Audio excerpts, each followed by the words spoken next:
হোটেলের main gate থেকে বেরিয়ে সারি সারি পাইন গাছের মাঝখান দিয়ে এই পথ ধরে আমি নিচের দিকে হাঁটা আরম্ভ করলাম। 30-40 পা হাঁটার পরেই এক এক করে আপেল গাছ আমার সঙ্গ ধরল। তারপরে যা দেখলাম সেটা আপনাদের সামনে। কল্পায় অনেক প্রজাতির আপেল গাছ পাওয়া যায়, যার মধ্যে কিছু প্রজাতিতে আগে ফুল ধরে, আবার কিছু প্রজাতিতে দেরি করে ফুল ধরে। তাই বাগানে দেখলাম কিছু কিছু গাছে ফুল ভর্তি, আবার কিছু কিছু গাছে আপেল হয়ে রয়েছে। কল্পায় মূলত green apple, golden delicious, royal delicious, Fuji আর ম্যাকিন্টশ আপেলটা চাষ বেশি হয়। বাগান পরিচালকের সঙ্গে দেখা হওয়াতে তাকে হিন্দিতে একটা প্রশ্ন করলাম। তাতে সে উত্তর দিল যে আপনি যে আপেলের সাইজ দেখছেন সেটা এখনই অর্ধেক, এগুলো এর থেকে ডবল সাইজ হয়, আর আগস্ট থেকে সেপ্টেম্বর মাসের মধ্যে পেকে বাজারে বিক্রির জন্য পাঠানো হয়। দুর্ভাগ্যের বিষয় হলো আমরা ভারতবাসী এই আপেলের দর্শনটুকু পাই না। প্রত্যেকটি জাতের আপেলেরই গায়ের চামড়া একটু মোটা হয়, তাই জন্য এই আপেলকে রুম টেম্পারেচারেও 7-8 মাস রাখা যায়। আর সেই কারণেই এক্সপোর্টাররা এখানে বাগানে বসে 200 থেকে 400 টাকা কিলো প্রতি দিয়ে এই আপেল বিদেশে পাঠিয়ে দেয়। কল্পা আর তাবর আপেল ওয়ার্ল্ড টেস্টে ফেমাস। বাগান থেকে এবার আমার হোটেলে ফেরার পালা। তাই বাগান থেকেই আমি আমার স্টাফদের ফোন করে বলে দিই যে গেস্টদের যেন জলখাবারটা কমপ্লিট করিয়ে দেয়, কারণ আমাকে হোটেলে ফিরেই তাদের নিয়ে সাইট সিনে বেরোতে হবে। আজ আমাদের প্রথম গন্তব্য হলো কল্পা মনেস্ট্রি আর নারায়ণ নাগিনা মন্দির।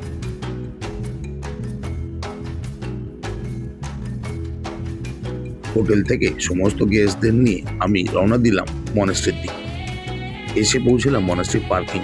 গাড়িটি কি দাঁড় করিয়ে আমরা এই বাঁদিকে রাস্তা ধরে উপরে যাওয়ার জন্য প্রস্তুত হলাম। এই রাস্তা ধরে 5 মিনিট হাঁটলেই আমরা গিয়ে পৌঁছাবো পূর্ব লঙ্কার গুম্ফা বা কল্পা মনেস্ট্রিতে। পাওয়া তথ্য অনুযায়ী এই মনেস্ট্রি বা গুম্ফা 950 থেকে 1055 খ্রিস্টাব্দে রিংচ্যাং জ্যাম্পো নামক এক তিব্বতী অনুবাদক এই মনেস্ট্রির স্থাপনা করেন।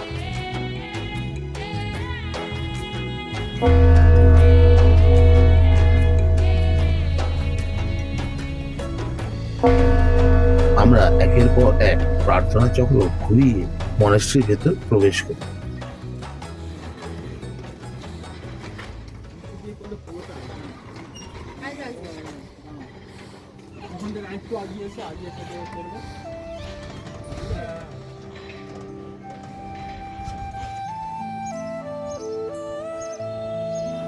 মনেস্ট্রির পরিবেশ খুবই শান্ত। গেস্টরা ঘুরে ঘুরে এদিক ওদিক দেখছেন।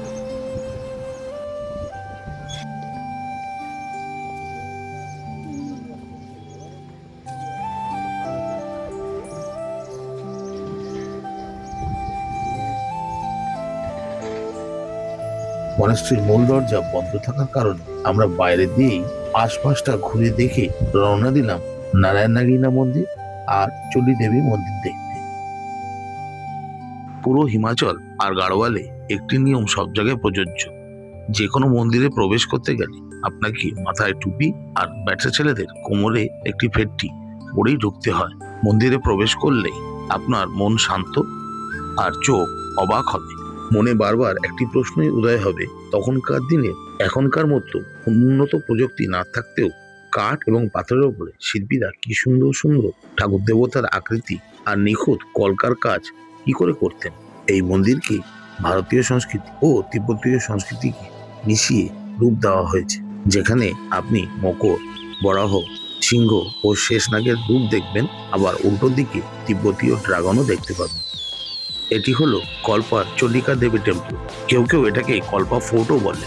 রেকংপিও থেকে 2 কিলোমিটার দূরে কোথি গ্রাম বলে একটি গ্রাম আছে।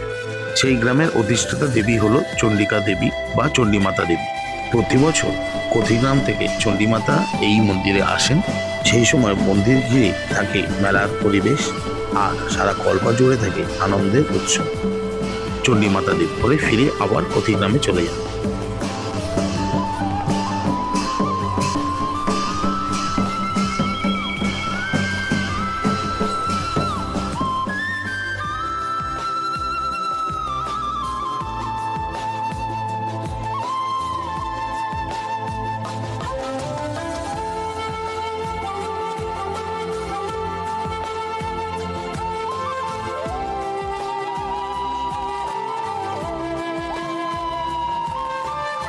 চন্ডিকা মন্দির দেখার পর আমরা ওখানে দাঁড়িয়ে আমাদের লাঞ্চ সেরে ফেললাম। কিছুক্ষণ রেস্ট নেওয়ার পর আমরা ফের গাড়ি ধরে চলে গেলাম সুইসাইড পয়েন্ট আর রোগীগাঁও দেখতে।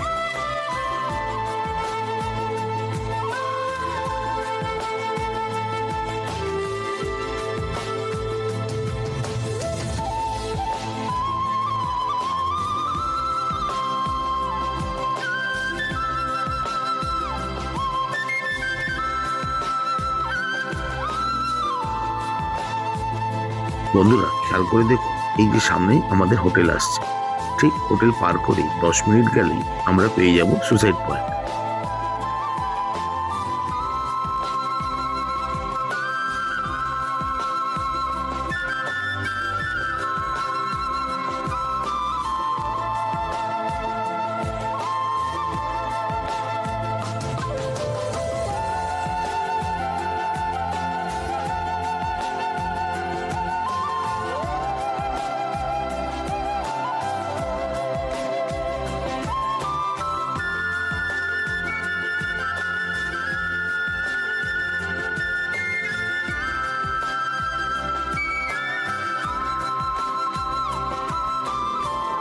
কল্পার এই সুইসাইড পয়েন্ট 9710 ফিট উচ্চতায় অবস্থিত।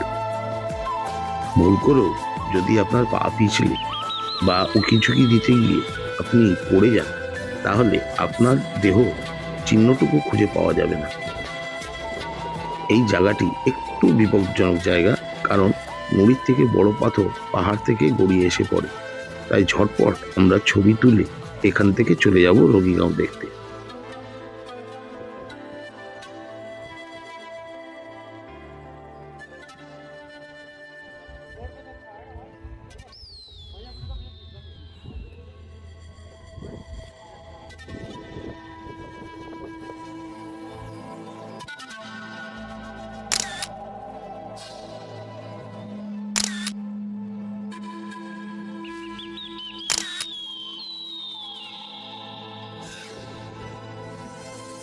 কিন্নর ডিস্ট্রিক্ট, বিআরও আর হিমাচল ট্যুরিজম থেকে এখানে ওয়ার্নিং বোর্ডও লাগানো হয়েছে।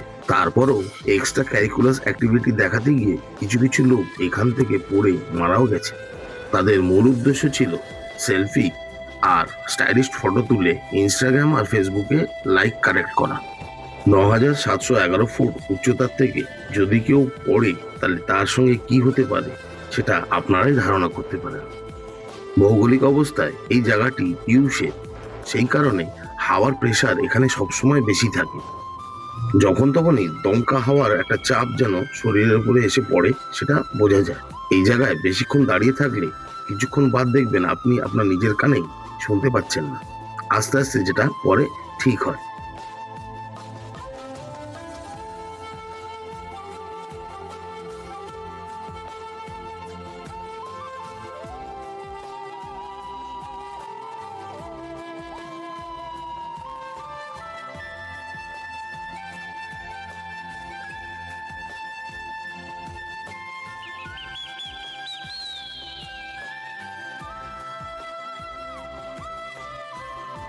সুসাইড পয়েন্ট থেকে যে যার মতো সেলফি ছবি তুলে আমরা রওনা দিলাম রোগীগাঁওয়ের দিকে। গাঁও একটা হিন্দি শব্দ, যার বাংলা অর্থ হলো গ্রাম।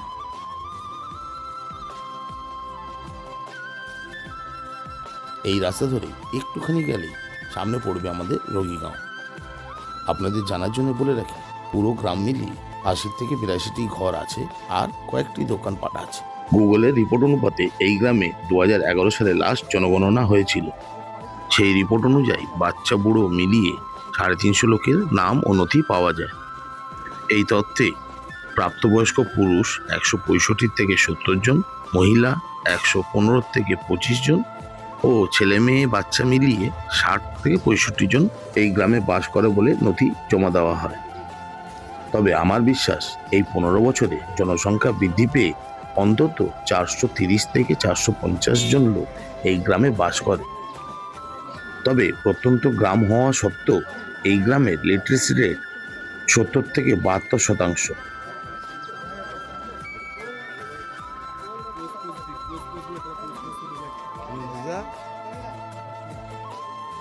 The feelings there is appreciation.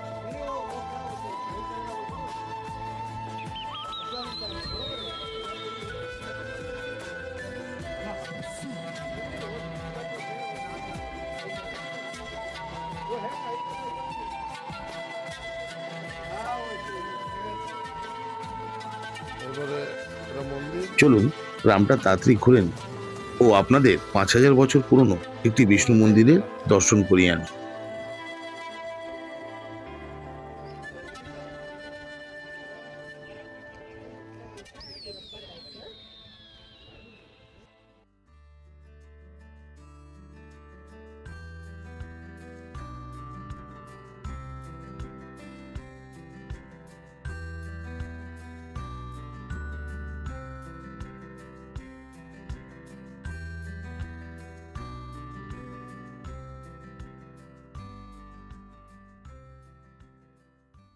ओम नमो भगवते वासुदेवाय।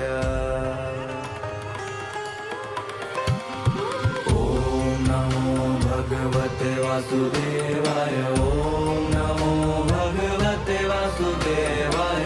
ओम नमो भगवते वासुदेवाय।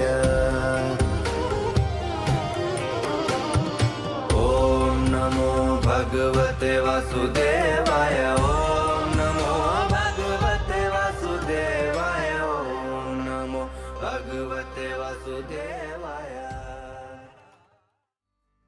পুরাণ অনুপাতে মহাভারতের পঞ্চপাণ্ডবকে যখন বনবাস দেওয়া হয়েছিল, তারাও এই জায়গায় এসে পুজো দিয়েছিলেন। এই মন্দিরে ঝড় জল বৃষ্টি বরফ যাই থাকুক না কেন 365 দিন সকাল আর সন্ধেবেলায় জগতের পালনহার বিষ্ণুনারায়ণকে ভোগ দিয়ে পুজো দেওয়া হয়। এই মন্দিরে ইনিই পালার পুরোহিত। সকাল বিকেল ইনিই দরজা খোলেন, পুজো দেন, আবার তালা দিয়ে চলে যান।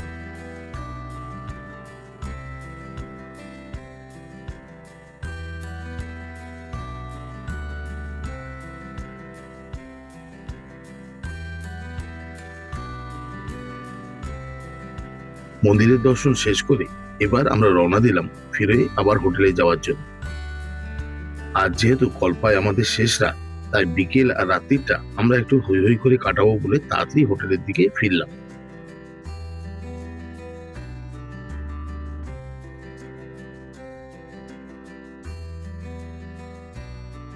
হোটেলে ফিরে আসতেই আমাদের বিকেলে টিফিন রেডি ছিল। আজ আমাদের শেফ জম্পেশ করে গ্রিল বেবিকর্ন আর ক্রিসপি চিকেন সঙ্গে হট চকলেট কফি রেডি করে রেখেছিল। গেস্টরা রুমের থেকে ফ্রেশ হয়ে এসেই হোটেল লবিতে বসে মজা করে ক্রিসপি চিকেন, গ্রিল বেবিকর্ন আর কফি খেলেন।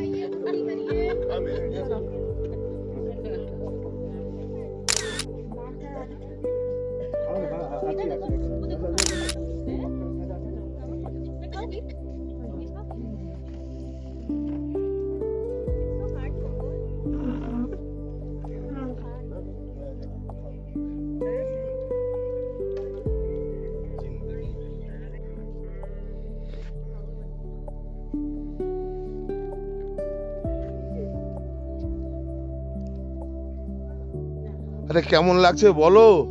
ঝাল নুন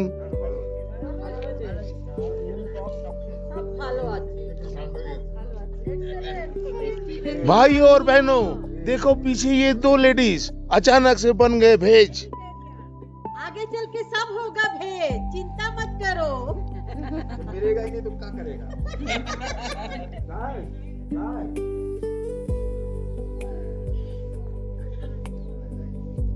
बना रहा होगा जो बना रहा होगा।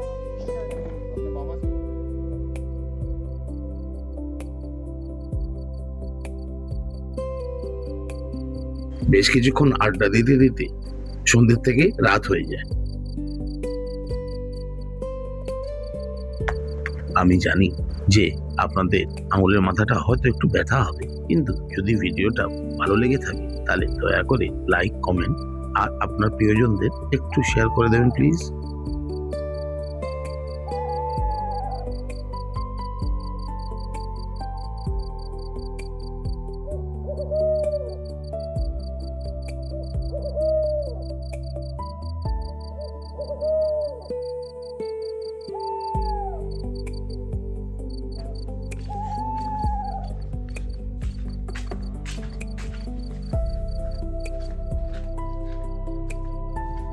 গতানুগতিক পদ্ধতিতে রাত্রিরে ডিনার সেরে গেস্টদের পাঠিয়ে দেওয়া হলো রুমে, আর শেফ আর স্টাফরা চলে গেল কিচেনে। কাল সকালে যেহেতু আমরা কল্পা ছেড়ে নাকোর দিকে চলে যাব, তাই আজ সারা রাতির কিচেনে কাজ চলবে। এখন শুধু কাল সকালের অপেক্ষা। সূর্যদেব তার নিয়ম অনুপাতে উঠবে আর প্রকৃতিও নিজের সময়চক্র অনুপাতে চলবে। মাঝখান দিয়ে শুধু আমরা এই সুন্দর মনোরম পরিবেশ আর প্রকৃতিকে ছেড়ে অন্য গন্তব্যের দিকে এগিয়ে যাব। প্রত্যেকবারের মতো কল্পা ছেড়ে যাওয়ার সময় আমার মনটা খারাপ হয়, জানি না কেন। তবে গেস্টদের ডাকতে গিয়ে বুঝলাম যে শুধু একা আমার নয়, তাদেরও মুখটা ভার হয়ে আছে। কম বেশি সবারই চোখ ছলো ছলো ভাব, যেন কি একটা হারিয়ে যাচ্ছে তাদের কাছ থেকে। আমাদের বেরোনোর সময় যেহেতু বলা ছিল, তাই তারা বুকে যেন পাথর রেখে লাগেজ নিয়ে নেমে আসেন এবং গাড়িতে লাগেজ তুলে আর তাড়াতাড়ি জলখাবার খেয়ে গাড়িতে উঠে বসেন।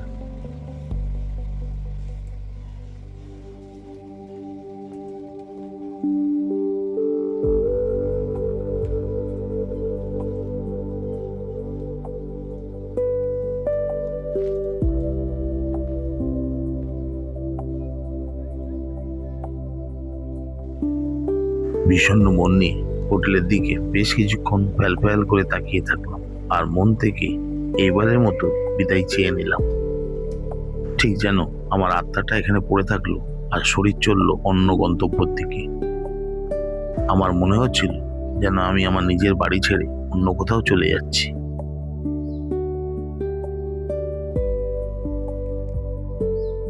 এবারের মতো কিন্নর কৈলাসকে শেষবার দেখার জন্য গোলাপ গাছের সাহারা নেই, যাতে একে অপর সামনাসামনি না হয়।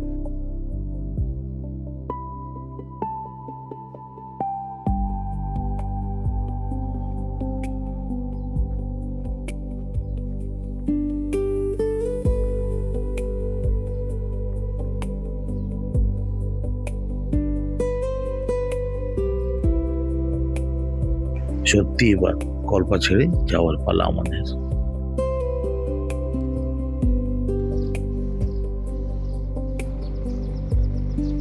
এর পরের এপিসোডে আপনারা দেখবেন কল্পার থেকে নাকো, গিউ মনাস্ট্রি ও তাবো পৌঁছানোর ভিডিওটি। আপনার অমূল্য সময় দিয়ে এই ভিডিওটি দেখার জন্য ধন্যবাদ। ভালো লাগলে লাইক, কমেন্ট ও শেয়ার করবেন। বন্ধুরা, দেখা হচ্ছে তাহলে পরের পার্টি।